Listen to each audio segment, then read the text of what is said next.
Bueno, gracias por la invitación. Es un privilegio para mí estar aquí, para nosotros que hemos venido desde Guayaquil para acompañarles en esta conferencia sobre la escatología. No tenemos el privilegio de conocerles a todos ustedes, pero confiamos en nuestros hermanos en Cristo, así que vernos, a pesar de no conocernos, aunque sea la primera vez, creo que ya hay una familiaridad entre nosotros y esperamos verlos también mañana a lo largo de esta conferencia. Bueno, hoy vamos a tratar en esta última sesión del día de hoy el tema de la gran tribulación o la gran tribulación.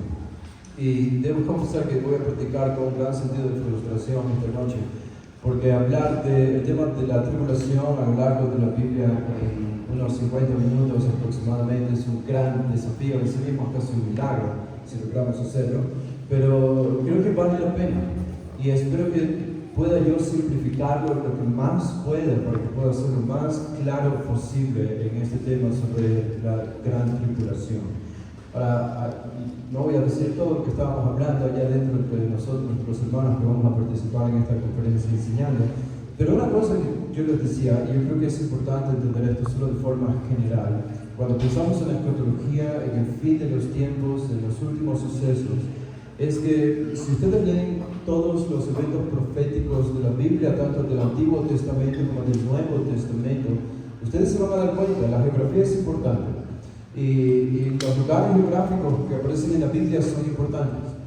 Y cuando se dan cuenta que la escatología bíblica habla sobre el fin de los tiempos, siempre se centra en Israel, en el Medio Oriente, como el epicentro de todos los eventos que van a ocurrir. Ahora, eso no significa que no serán eventos globales. Claro que serán eventos globales, porque eso lo representa Daniel, los libros de Apocalipsis, Mateo, Lucas, Marcos. Pero el epicentro de estos eventos es Israel, es el Medio Oriente y son las naciones que giran alrededor de Israel. Así que cuando es simplemente algo útil, cuando interpretamos la escatología en la Biblia, no debemos interpretar la Biblia como ecuatorianos del siglo XXI. No debemos interpretar la escatología bíblica como franceses del siglo XXI o de la era victoriana en Inglaterra del siglo XVIII, XIX. Debemos interpretar la escatología bíblica como cristianos que habrían vivido en el primer siglo, en el caso del Nuevo Testamento, y como israelitas del Antiguo Testamento, en el caso del Antiguo Testamento antes de Cristo, y pensando en términos de naciones, como se mencionaban en ese tiempo, equivalentes a las naciones de hoy. Y cuando ustedes ven eso, se dan cuenta que probablemente algunos cambios en su escatología van a ocurrir. Si no interpretamos la Biblia como occidentales del siglo XXI, sino como los recipientes de estas profecías, tanto en el Antiguo y en el Nuevo Testamento del primer siglo o antes de Cristo. Yo creo que eso es muy, muy importante porque va a evitar que caigamos en algunos errores en nuestra interpretación escatológica. Ahora, habiendo dicho esto, creo que la manera en la que yo voy a tratar este tema es que el evento de la tribulación, la gran tribulación, lo encontramos básicamente desde Apocalipsis capítulo 4 hasta el 19. Y obviamente va a ser imposible para nosotros hacer esto esta noche. Así que difícilmente voy a limitarme o voy a hacer referencia a Apocalipsis porque es demasiado extenso, pero básicamente lo que ustedes ven allí es el desato de los 7 sellos, las 7 trompetas y las 7 copas de ira. Así que estas 3 referencias a sellos, trompetas, ira, 7 copas de ira, básicamente resumen lo que es la tribulación, especialmente la gran tribulación. Pero tenemos otros pasajes en el Nuevo Testamento que yo creo que resumen o nos presentan un compendio de lo que será este tiempo de la gran tribulación. Y lo tenemos en realidad en el discurso de Jesús en el Monte de los Olivos. Aparece en Mateo 24, aparece en Lucas 21 y aparece también en Marcos, al final del Evangelio de Marcos. Y yo creo que va a ser mucho mejor para nosotros si nos limitamos a este compendio o resumen de la gran tribulación que hace Jesús. Por ejemplo, en Mateo 21 y en Mateo 24 voy a hacer referencia a ambos pasajes, quizá más centrándome en Lucas 21, pero también con algunas referencias a Mateo 24. Debo advertirles, hermanos, no se mareen. Acompáñenme porque voy a leer una serie de versículos pasajes de la Biblia, del Nuevo y del Antiguo Testamento. No quiero confundirlos, pero pienso que es importante. Y aunque en el peor de los casos que no lleguen a entender muchas cosas, y al menos ustedes pueden copiar estas referencias bíblicas, pueden ir a casa y revisar esto más adelante con más detenimiento y lo podrán entender con mayor claridad. Pero quiero hacer esto, entonces quiero enfocarme en Lucas 21 y en Mateo 24. Quizás podemos comenzar en Lucas 21, pero antes de comenzar en Lucas 21, una cosa más. Cuando hablamos de la gran tribulación, de la tribulación en general, estamos pensando en 7 años. 7 años. 7 años de tribulación. Ahora, este número de años no es elegido por nosotros de forma arbitraria. ¿De dónde sale la referencia a los 7 años? Bueno, cuando ustedes leen la profecía de Daniel 9, en el capítulo 9, y ven la referencia que hace Daniel a los 70 años, el ángel le dice a Daniel: 70 años están determinados para tu pueblo Israel. Desde el momento en que él recibe esta profecía hasta el final de los tiempos, le dice: en 70 años Dios va a obrar por medio de Israel hasta que termine el año 70. Eso significa el fin de los tiempos, eso es el fin del mundo, es el descenso de Cristo y todo se termina. Así que básicamente el ángel, Dios le dice a Daniel en el capítulo 9, le quedan 70 años a Israel antes que venga el Mesías. Y no estamos hablando de la primera venida del Mesías, estamos hablando de la segunda venida de Cristo. Y déjenme hacer una referencia muy rápida a Daniel, el capítulo 9. Y solo leer esta referencia, porque nuestra escatología no tiene que venir de un sistema, ¿verdad? De un sistema escatológico, cualquiera que sea. Nuestra escatología tiene que venir de la Biblia. Y mis convicciones tienen que venir de la Biblia, no solo de lo que me han enseñado, sino de qué textos. Y note lo que dice Daniel en el capítulo 9 y el versículo 24 dice: 70 semanas, le dicen a Daniel, el ángel, 70 semanas están determinadas sobre tu pueblo y sobre tu santa ciudad, para terminar la prevaricación y poner fin al pecado y expiar la iniquidad, para traer la justicia perdurable, sellar la visión y la profecía y ungir al santo de los santos. Así que todo lo que va a ocurrir desde ahora hasta el final en 70 años se va a cumplir y va a culminar con la segunda venida de Cristo. Ahora, noten el versículo 25, no voy a meterme en detalle en esto porque no tengo tiempo, pero dice: sabe pues y entiende que desde la salida de la orden para restaurar y edificar a Jerusalén, esto es en tiempos del Antiguo Testamento, por el 400 y pico antes de Cristo, hasta el Mesías príncipe, esta es la primera venida de Jesús, habrá 7 semanas y 62 semanas. Ahora, este es el punto cuando todos comienzan a confundirse.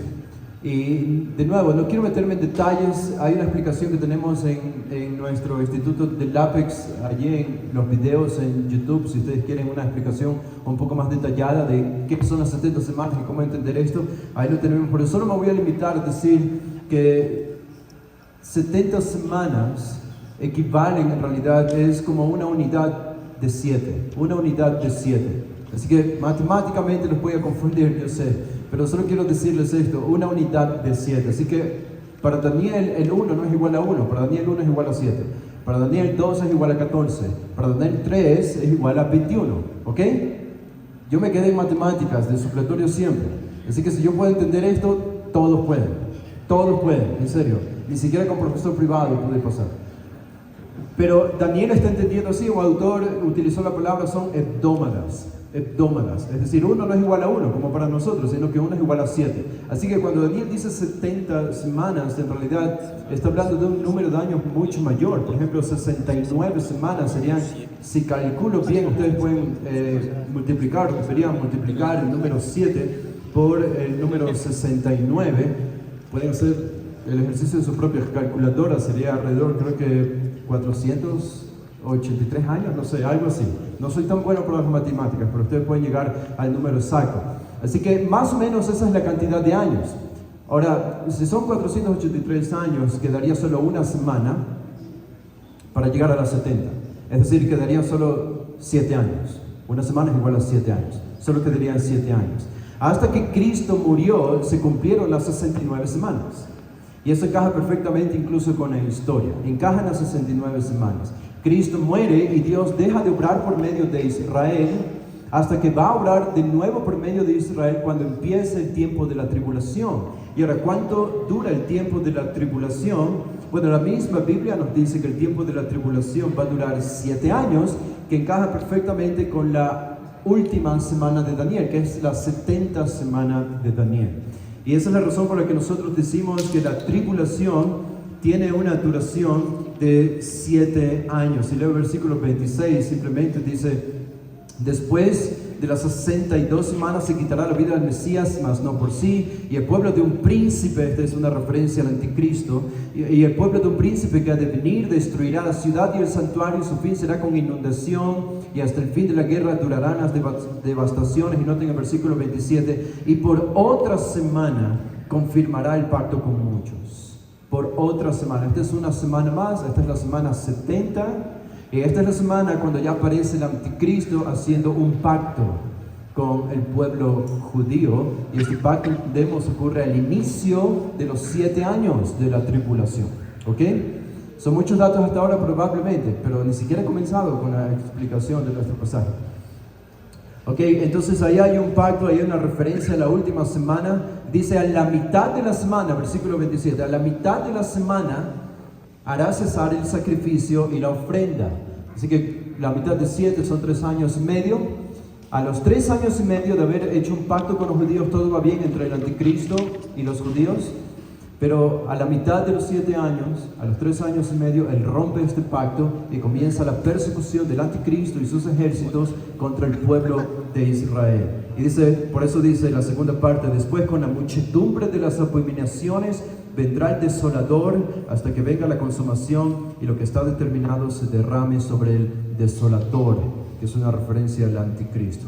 Así que ahí tienen esta referencia, y es desde aquí que nosotros extraemos nuestra convicción de que habrán 7 años de tribulación y 3 años y medio de gran tribulación antes de que venga Cristo. Así que no es un número arbitrario, no viene de un sistema escatológico, esto viene de convicciones bíblicas, y simplemente no tengo el tiempo para mostrarles incluso más pasajes que aparecen en Apocalipsis 13, por ejemplo, donde se hace referencia a 42 meses, que es igual a 3 años y medio, donde se habla de la mujer que se esconde.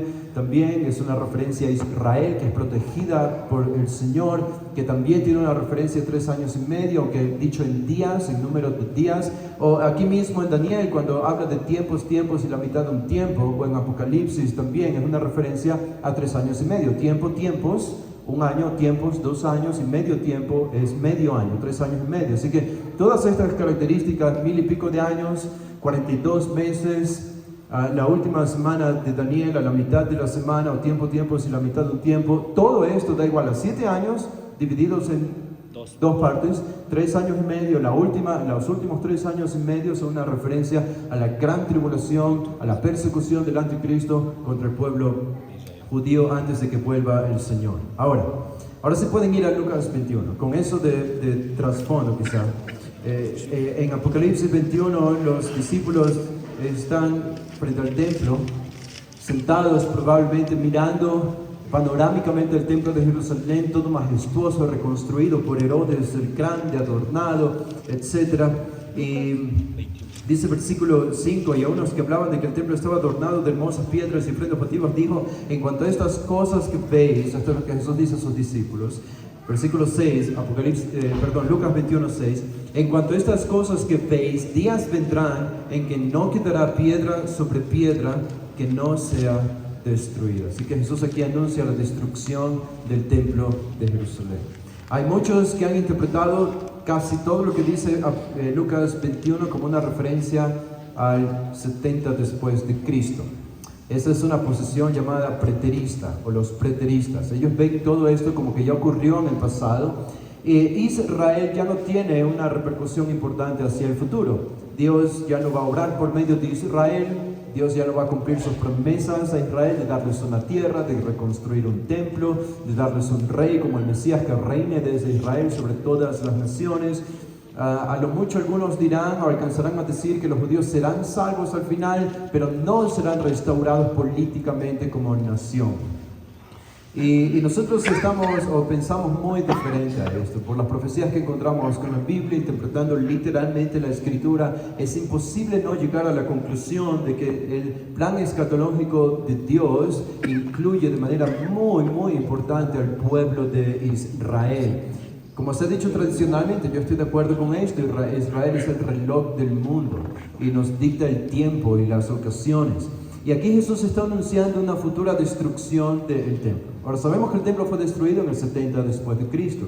Pero lo que dice Jesús a partir del versículo 8 en adelante no puede ser una referencia a la destrucción del 70 después de Cristo porque no encaja. No encaja. Y no encaja por varias razones. No encaja porque en Mateo 24, por ejemplo, en la versión del Sermón de los Olivos de Jesús, Jesús relaciona esta destrucción futura del templo de los judíos con la abominación desoladora de Daniel 12. Y sabemos que Daniel 12 habla esto de la abominación desoladora, como leímos, como una referencia al anticristo al final de los tiempos. Además dice que será un tiempo de tribulación cual no la ha habido en la historia. No puede haber sido el 70 después de Cristo si apenas el holocausto en 1940 al 44 fue peor que el 70 después de Cristo. ¿Cuántos judíos murieron en el 70 después de Cristo? Se asume a lo mucho un poco más de 1 millón de judíos, 1,5 millones de judíos probablemente. En el holocausto de Hitler, en los 1940, murieron 6 millones de judíos.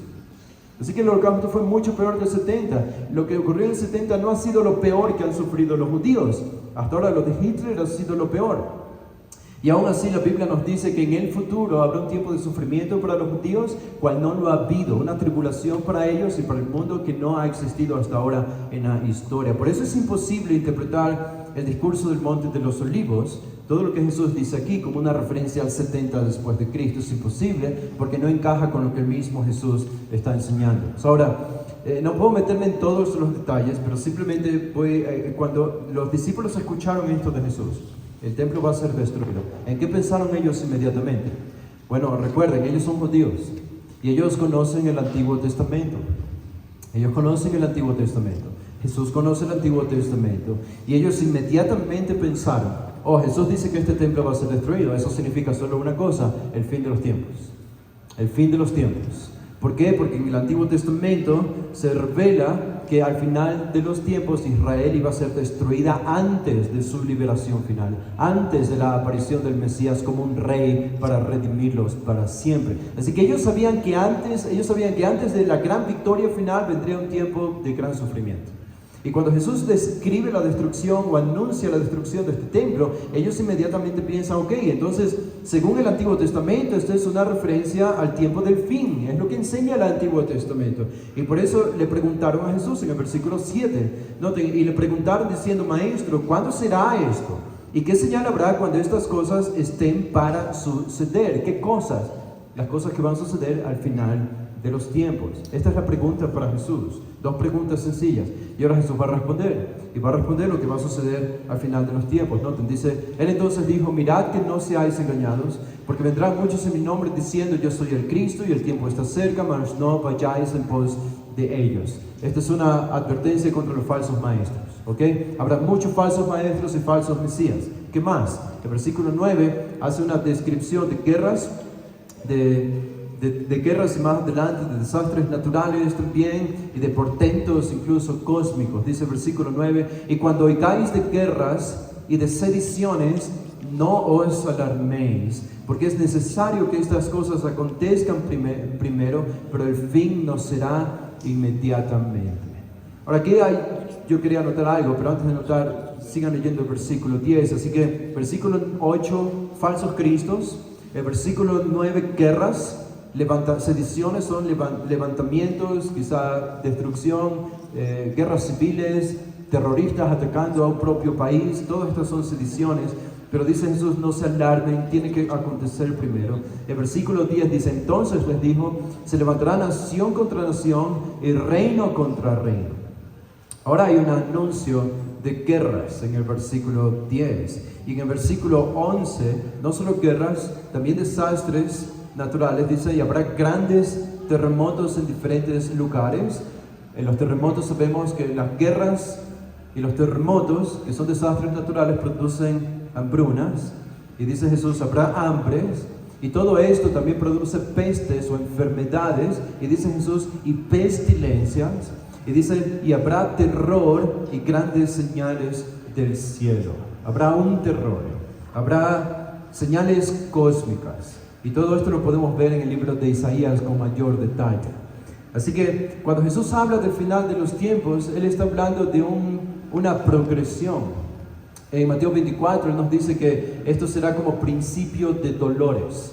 Así que Jesús está asemejando las señales o los eventos del fin de los tiempos con una mujer que está embarazada y que se acerca el tiempo de dar a luz. Y comienza con dolores livianos, pero esos dolores se van intensificando a medida que llega el día y la hora en que el bebé va a salir del vientre. Y Jesús dice, ok, cuando vean guerras, no significa que el fin va a ocurrir inmediatamente. Recuerden, son principios de dolores, todavía tienen que esperar un poco de tiempo, pero cuando comiencen a ver que toda esta cuestión de guerras y de terremotos y todo esto comienza a intensificarse, tanto en poder como en frecuencia, bueno, esta bien puede ser la señal de que el tiempo del fin ya está muy cerca, es lo que dice aquí, hasta el versículo 11.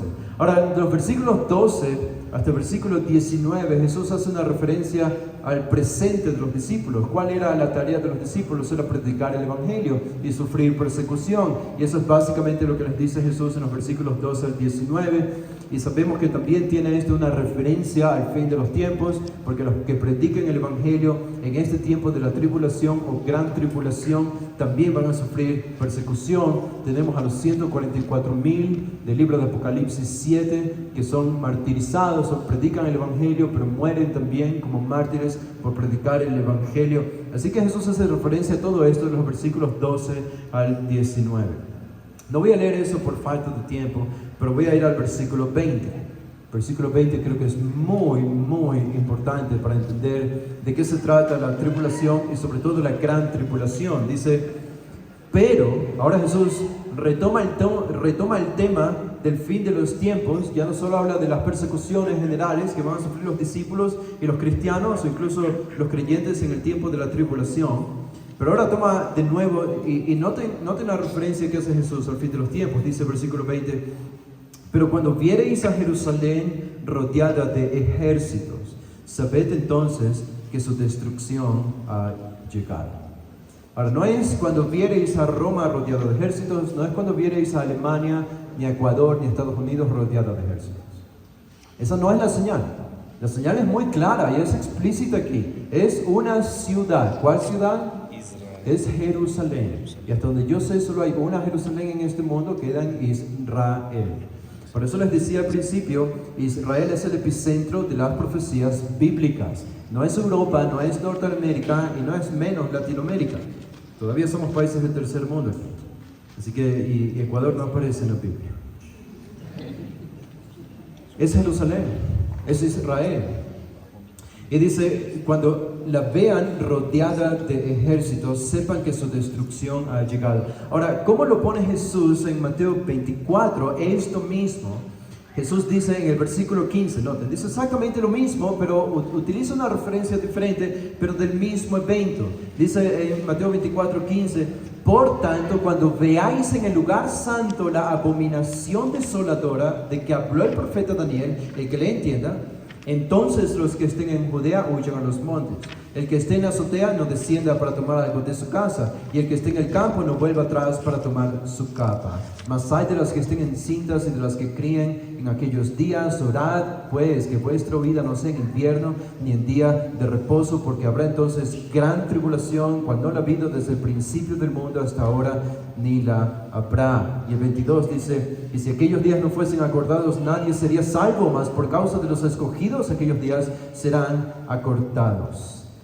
Esta es la misma referencia, porque noten cuando leemos Lucas 21, versículo 20, dice, cuando vieres a Jerusalén rodeado de ejércitos, sabed entonces que su destrucción ha llegado. 21, entonces los que estén en Judea huyan a los montes, lo mismo que dice Mateo.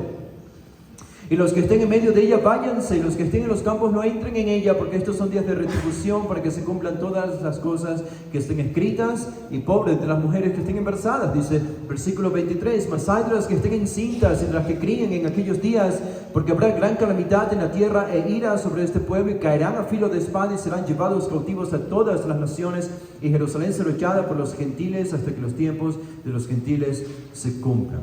Así que cuando Lucas dice aquí que Jerusalén va a estar rodeada de ejércitos, sepan que su destrucción ha llegado. Es la misma referencia a la de Mateo. Y el mismo Jesús cuando dice que ¿quién es quien va a rodear con sus ejércitos a Jerusalén?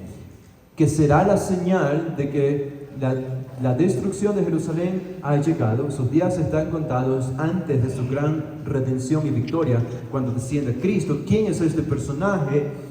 No hay que especular, no hay que inventar nada, porque Mateo 24:15 nos lo dice. Es el lugar, cuando veis en el lugar santo, el lugar santo es Jerusalén, el templo, la abominación desoladora de que habló el profeta Daniel. ¿Qué es la abominación desoladora? Una referencia a Daniel 9:27, Daniel 11:31 y Daniel 12:11. Es una referencia al anticristo, este príncipe que va a venir con multitud de desolaciones a destruir al pueblo de Israel. Daniel ya nos lo dijo. Vean, lo único que está haciendo Jesús aquí es expandir la profecía del Antiguo Testamento. Él ni siquiera está inventando algo. Él está repitiendo la profecía del Antiguo Testamento y la está aclarando para sus discípulos. Jesús fue el mejor expositor del Antiguo Testamento. Es vital para nosotros entender la profecía del Antiguo Testamento si queremos entender la profecía del Nuevo Testamento, porque el Nuevo Testamento depende del Antiguo Testamento o se edifica sobre el fundamento del Antiguo Testamento. Y por eso esta referencia. Ahora, sabiendo que es una referencia al anticristo, es claro aquí. ¿Cuál es la instrucción de Jesús? La instrucción es, ok, no intenten luchar, no sean tontos. No es tiempo de defenderse. Hoy los judíos pueden defenderse y deben hacerlo. Pero cuando llegue ese tiempo, no es tiempo de luchar. No es tiempo de luchar contra el anticristo, no es tiempo de defenderse, no es tiempo de usar sus armas.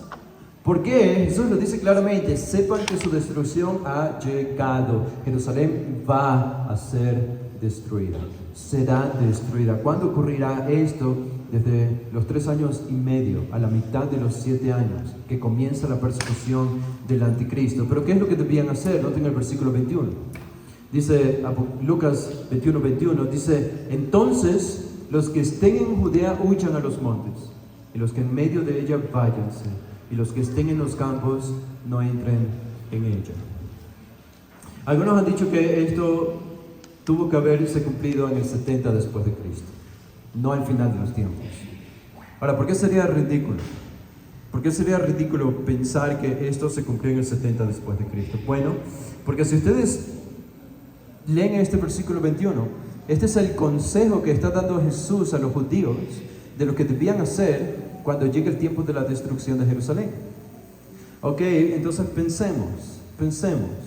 Si esto se cumplió en el 70 después de Cristo, este consejo fue el peor consejo que un ser humano pudo haberle dado a un pueblo.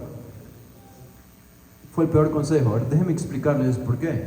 El versículo 21, Jesús está diciendo, cuando vean al anticristo, cuando Jerusalén ya está rodeada de ejércitos, entonces traten de huir. Y nosotros por la historia podemos saber que en el 70 después de Cristo, cuando Tito llegó y rodeó a Jerusalén con sus ejércitos, no ocurrió repentinamente. Ocurrió en un lapso de 3 o 4 años. Fue un ataque progresivo, ¿ok? Pero finalmente cuando el ejército romano logró rodear, como describe aquí Jesús, a Jerusalén, de hecho hubo judíos que intentaron huir de Jerusalén. ¿Y saben lo que les pasó? No pudieron avanzar muchos metros hasta que fueron asesinados por los romanos porque ya los tenían rodeados. Ahora, entiendan esto, entiendan que es un terrible consejo decirle a los habitantes de una ciudad que traten de huir cuando el ejército enemigo ya los ha rodeado. ¿Acaso no es eso enviarlos a una muerte segura? Si ya están rodeados por el ejército enemigo. Y si esto se cumplió en el 70 después de Cristo, o es una referencia al 70 después de Cristo, el consejo de Jesús fue el peor consejo que le pudieron haber dado a los judíos para lo que sucedió en el 70 después de Cristo. Porque era muerte segura tratar de huir cuando el ejército romano ya los había rodeado. Y de hecho sucedió. Y murieron muchos judíos. Esa es la razón por la que en las descripciones del 70 encontramos que habían personas que morían de hambre, e incluso una madre tuvo que comer a su propio bebé, porque no había que comer. ¿Por qué no había que comer? Porque no podían salir de esa ciudad. ¿Por qué no podían salir? Porque sabían que si salían morían seguramente.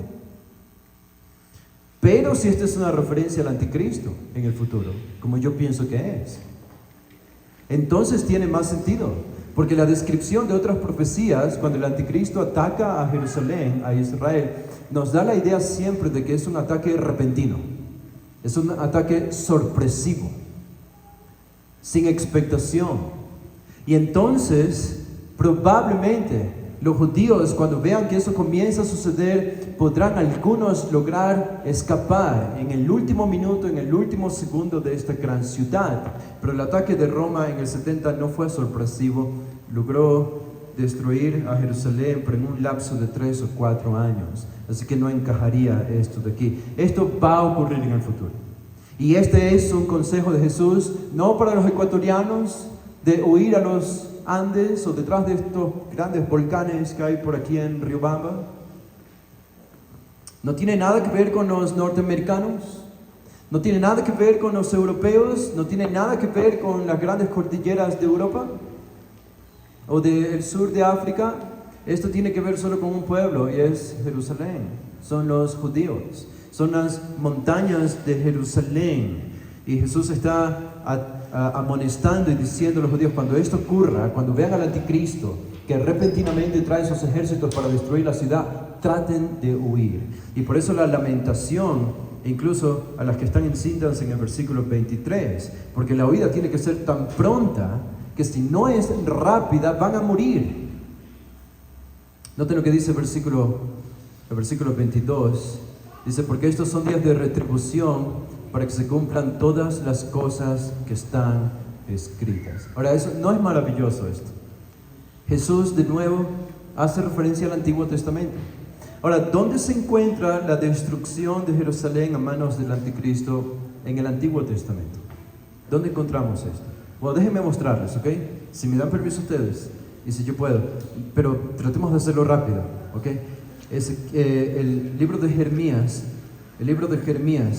el capítulo 30. Observen, quiero mostrarles 2 versículos de introducción aquí que hablan de este tiempo terrible.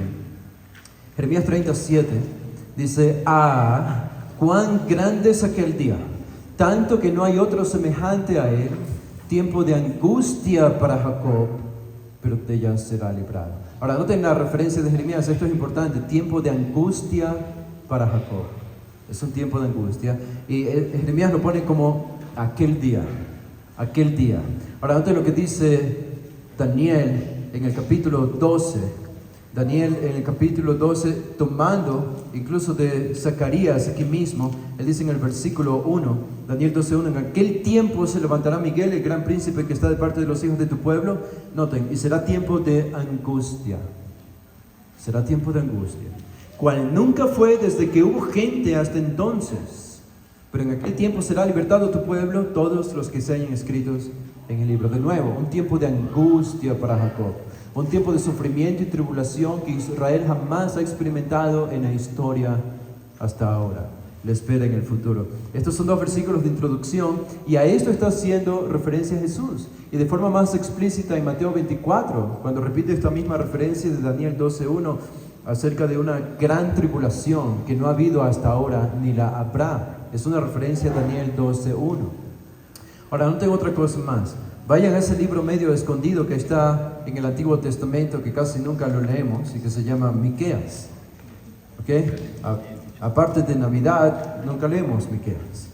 Pero Navidad capítulo 5, hablando de Navidad, noten cómo se anuncia la venida del Mesías. Sabemos ya que es una referencia a la primera venida de Jesús.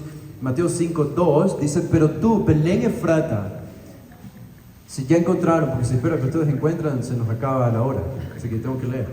Dice Mateo 5:2, pero tú, Belén Efrata, pequeña para estar entre las familias de Judá, de ti me saldrá el que será Señor en Israel. Y sus salidas son desde el principio, desde los días de la eternidad. Versículo 3, pero los dejará hasta el tiempo que dé a luz, la que ha de dar a luz, y el resto de sus hermanos se volverá con los hijos de Israel, donde que esta es una referencia, es el futuro de Israel.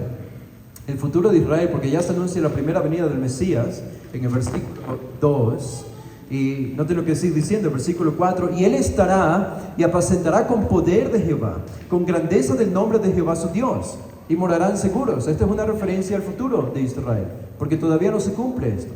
Dice, porque ahora será engrandecido hasta los fines de la tierra. De nuevo, es futuro, es escatológico. Esto, versículo 5, y este será nuestra paz. Es futuro, porque Israel no tiene paz todavía. Israel todavía permanece incrédulo, no cree en su Mesías. Y noten lo interesante de la siguiente frase del versículo 5. Todo esto es futuro, y noten lo que sigue diciendo Miqueas en el versículo 5. Cuando el asirio viniere a nuestra tierra. Ahora, ¿qué significa eso? Si Miqueas está hablando del futuro, cuando aparezca el Mesías que los va a apacentar, van a morar seguros, tendrán paz, y Cristo será la paz de ellos, es decir, ellos crean. Miqueas nos dice que todo esto va a suceder en el tiempo cuando el asirio viniere a nuestra tierra y cuando hollare nuestros palacios. Ahora, ¿en qué época se cumplió esto? No podemos mirar el pasado.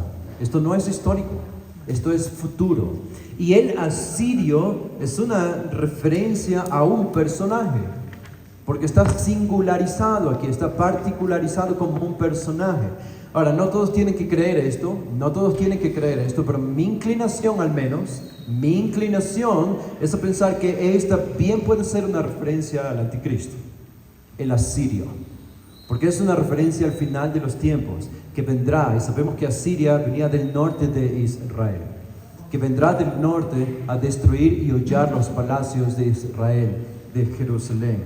Ok, es muy interesante, así que yo creo que Jesús está pensando en todo esto, cuando Él piensa del ataque que va a venir sobre Jerusalén, y que estas son las cosas que ya estaban escritas, se tienen que cumplir, nos está diciendo en Lucas 21. Ahora, nosotros podemos ir, por ejemplo, a Zacarías 14, noten lo que dice Zacarías 14, dice el versículo 1, he aquí el día de Jehová viene y en medio de ti serán repartidos tus despojos, porque yo reuniré a todas las naciones para combatir contra Jerusalén.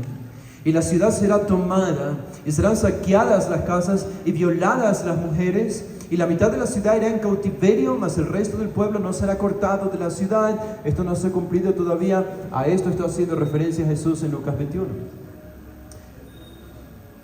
Todas las naciones gentiles van a ser reunidas, y principalmente las naciones alrededor de Israel, que hoy son naciones musulmanas del Islam, van a reunirse para venir a destruir a Jerusalén. Es lo que nos dice aquí Zacarías. Ahora noten, por último, la última profecía que les menciono es Joel, el capítulo 3. Joel, el capítulo 3, de nuevo, dice el versículo 1, porque he aquí que en aquellos días y en aquel tiempo en que haré volver la cautividad de Judá y de Jerusalén, reuniré a todas las naciones. Noten de nuevo, es exactamente lo mismo. Reuniré a todas las naciones y las haré descender al valle de Josafat. ¿Qué es el valle de Josafat? Es un valle que estaba al lado de Jerusalén, al lado este de Jerusalén. Y allí entraré en juicio con ellas a causa de mi pueblo y de Israel, mi heredad, a quien ellas esparcieron entre las naciones y repartieron mi tierra, echaron suerte sobre mi pueblo, y dieron los niños por una ramera y vendieron las niñas por vino para beber. Esto es tráfico de personas. Y es exactamente lo que ocurrió hace un año, el 7 de octubre, cuando los militantes terroristas de Gaza, de Hamas, si ustedes lo vieron, entraron a Israel y masacraron a tantos judíos cuanto pudieron, más de 1000 judíos. Raptaron mujeres y niñas para esclavizarlas sexualmente con tráfico humano. Esto ya lo están haciendo los musulmanes el día de hoy con judíos. Y la Biblia lo predecía ya incluso siglos antes de Cristo. Esto es lo que van a hacer. Así que de nuevo el versículo 2 es claro de Joel 3. Las naciones van a ser reunidas y van a descender al valle de Jerusalén para destruirla. Si ustedes leen de nuevo Lucas 21 y el versículo 22, es exactamente lo que Jesús está diciendo, porque estos son días de retribución para que se cumplan todas las cosas que están escritas acerca de la destrucción futura de Jerusalén. El versículo 23 es un lamento de las personas que imposibilitadas no podrán huir en ese momento. Dice Masai, de las que estén encintas y de las que críen en aquellos días, porque habrá gran calamidad en la tierra e ira sobre este pueblo. Y el versículo 24, y caerán a filo de espada y serán llevados cautivos a todas las naciones. Así que noten, yo creo que Israel es tan importante para nosotros hoy. No debemos caer en ninguno de los dos extremos. Yo creo que no debemos caer en el extremo de decir o creer que todo lo que hace Israel es bueno. Si somos honestos hoy, el pueblo de Israel es un pueblo que no cree en el Mesías, que no cree en Cristo, que no cree en el Dios de la Biblia y que no cree en el Evangelio. Esto es cierto. Pero al mismo tiempo, el pueblo de Israel, a pesar de su apostasía temporal, sigue siendo el pueblo de Dios y va a ser restaurado al final de los tiempos.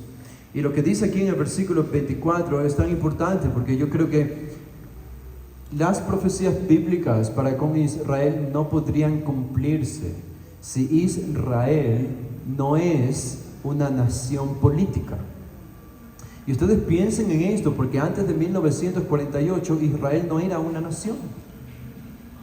Desde el 70 después de Cristo, 1900 años, los judíos siempre estuvieron andando de nación en nación, huyendo de continente a continente, porque no tenían su propia tierra. Habían perdido el sentido de patria. ¿Por qué? Por el odio de los gentiles hacia los judíos. Y por el odio, incluso el antijudaísmo de la iglesia cristiana contra los judíos, que ha durado 1900 años y que terminó con la peor época para ellos, que fue Hitler, en los 1940. Así que ellos no tuvieron patria después del 70 después de Cristo, siempre estuvieron huyendo, sufriendo, siendo avergonzados o esclavizados. Ahora imagínense creer esto, imagínense para los estudiantes de la Biblia en este tiempo, antes de 1948, los judíos están dispersados por todo el mundo, no hay una nación llamada Israel, solo hay un poco de judíos regados por diferentes países. ¿Cómo alguien creería? ¿Cómo alguien podría creer que Israel tiene que ser restaurada como nación para que las profecías bíblicas se cumplan? Bueno, hubo algunos personajes que creyeron esto. Ya desde los 1800, 1700, 1600 y antes incluso hubo personajes que creyeron en la restauración del pueblo judío. Ahora, ¿por qué digo que Jerusalén tenía que restaurarse? O el pueblo, la nación tenía que ser restaurada como fue restaurada en 1948. Porque noten que el anticristo viene a destruir a Jerusalén, a la nación de Israel. ¿Cómo puede venir a destruir a una nación que no existe? No tendría sentido. Por eso lo que sucedió en 1948 no deja de ser muy importante para ustedes y para nosotros. Debe ser importante porque no puedo decir que fue el cumplimiento exacto de una profecía bíblica, no, creo que eso sería mucho decir, pero sí fue un cumplimiento providencial de Dios para que futuras profecías bíblicas se cumplan con el pueblo de Israel. Dios providencialmente hizo que la nación de Israel renaciera en 1948 para que se cumplieran las profecías que faltan de cumplirse con ellos, como vemos aquí. Y al final del versículo 24 dice Jesús: y Jerusalén será hollada por los gentiles hasta que los tiempos de los gentiles se cumplan. Así que el tiempo de los gentiles, ustedes díganme, piensen un poco en esto. Vivimos hoy el tiempo de los gentiles en un sentido sí, pero para Jerusalén, para Israel, ¿quién está en control de Israel el día de hoy? Los judíos, ellos han retomado su patria, no toda la que Dios le prometió a Abraham, no toda, pero una sección importante, incluyendo Jerusalén, la capital, hoy le pertenece a los judíos. La mitad de Jerusalén a los árabes también, sí, a los musulmanes, pero le pertenece a los judíos. Así que hoy Jerusalén no está siendo hollada. Hoy Jerusalén no está siendo pisoteada por los gentiles, porque ellos están al control de su propia nación, y de Jerusalén. Esta no es una referencia al presente, esta es una referencia al futuro. Cuando en los 3 años y medio últimos de los 7 años se rompa el pacto con ellos y comience la persecución y el líder del anticristo entre a Jerusalén y conquiste Jerusalén, entonces Jerusalén será hollada 3 años y medio hasta que ocurra la gran victoria final. Pero esto es importante porque el mundo cristiano, la iglesia evangélica ha olvidado la importancia de Israel. Grandes segmentos de la iglesia cristiana por 1900 años hemos pensado que Dios ha olvidado a Israel y que no hay un futuro para ellos, y al final ellos siguen siendo el centro y el epicentro de todas las profecías bíblicas que todavía tienen que cumplirse hasta el tiempo del fin. Ahora, cuando esto termine de suceder, note lo que dice el versículo 25. Dice, entonces habrá señales en el sol, en la luna y en las estrellas. Estas son señales cataclísmicas, obviamente. Este es Dios obrando directamente ya. Y en la tierra angustia de las gentes confundidas a causa del bramido del mar y de las olas. Desfalleciendo los hombres, versículo 26, por el temor y la expectación de las cosas que sobrevendrán en la tierra. Porque las potencias de los cielos serán conmovidas. Grandes cosas van a suceder y no podemos explicar a ciencia cierta. En Apocalipsis tenemos más detalles de esto: meteoritos cayendo del cielo, estrellas cayendo del cielo, contaminando los mares, langostas, espíritus demoníacos saliendo, causando terror en las personas. Todo esto va a ser lo que ocurrirá en los últimos 3 años y medio antes de que venga Cristo, y está resumido aquí por Jesús en los versículos 25 y 26. Ahora, Israel todavía no es un pueblo salvo. Dios le ha demostrado a Israel que aunque el día de hoy puedan defenderse con su armamento tecnológico, ese armamento tecnológico no les va a servir cuando el anticristo llegue con sus hordas y sus ejércitos para rodearlos. Ellos van a sufrir una gran derrota, van a ser inmensamente humillados. Y eso va a hacer que sean llevados cautivos de nuevo, una vez más en su historia. Serán llevados cautivos a las naciones gentiles, especialmente a las naciones musulmanas. Y van a sufrir, van a ser esclavizados, van a traficar con ellos y van a abusar de ellos. Y cuando ellos estén al punto de no soportar más, entonces comienzan a ocurrir todas estas señales en el mundo entero, como el juicio de Dios sobre la tierra, lo que nos dice Apocalipsis de manera clara. Y cuando terminan todos estos juicios de Dios sobre la tierra, dice el versículo 27, entonces verán al Hijo del Hombre, que vendrá en una nube con poder y gran gloria. Y nosotros vemos que cuando ellos vean al Mesías descendiendo del cielo, van a creer en Él. Los judíos van a creer en Él, van a confesarle. Y allí va a venir la referencia de Isaías 53, que es un lamento y un reconocimiento en realidad futuro de un evento pasado, reconociendo que este es el Mesías, su Mesías a quien ellos habían asesinado en el primer siglo. Muy interesante. Ahora la pregunta es, obviamente el mundo entero verá esto. Este será un espectáculo global y mundial cuando Cristo descienda desde el cielo sobre la tierra. Esto es Apocalipsis 19, básicamente, cuando Cristo desciende del cielo a la tierra. Pero una pregunta interesante, porque, por ejemplo, Zacarías, en la profecía de Zacarías, creo que no leímos esto, pero en la profecía de Zacarías, Zacarías nos dice claramente lo que sucede en el capítulo 14, cuando el tiempo del sufrimiento de Israel termine. Dice el versículo 3, Zacarías 14:3, después saldrá Jehová y peleará con aquellas naciones. Esta es la batalla del Armagedón, básicamente cuando Cristo destruye al anticristo y a sus ejércitos. Dice, como peleó en el día de la batalla. Y noten el versículo 4, y se afirmarán sus pies en aquel día sobre el monte de los olivos, no sobre Quito, no sobre Roma, no sobre Washington. Hermanos, por más que nos duela, estos países no aparecen en la Biblia. Bueno, con excepción de Roma. Pero escatológicamente ni siquiera Roma aparece en la Biblia como un lugar geográfico. No significa que no van a tener un rol y un papel que jugar en el tiempo del fin, yo creo que sí, es simplemente que la Biblia no nos dice el papel que van a jugar estos países occidentales. El centro es Israel y las naciones que rodean a Israel. Y los pies del Mesías se van a posar sobre el monte de los olivos que está enfrente de Jerusalén, al oriente. Está en Jerusalén. ¿Qué tan importante es Israel para el tiempo del fin? Digo, ¿qué tan importante es si es allí donde va a descender Cristo? ¿Cómo podemos dejar de hablar de Israel para hablar de otros países? No tiene sentido. Y dice, y el monte de los olivos se partirá por en medio hacia el oriente y hacia el occidente, haciendo un valle muy grande, y la mitad del monte se apartará hacia el norte y la otra mitad hacia el sur. Y en ese momento ellos creerán, dice el versículo 9, y Jehová será rey sobre toda la tierra, y en aquel día Jehová será uno y uno su nombre. Y ellos van a creer, y van a creer en él. Le mirarán como el que habían traspasado. Nos dice también Zacarías. Y una pregunta, ¿cómo le van a reconocer? ¿Cómo le van a reconocer? ¿Le tomaron una foto a Jesús en el primer siglo?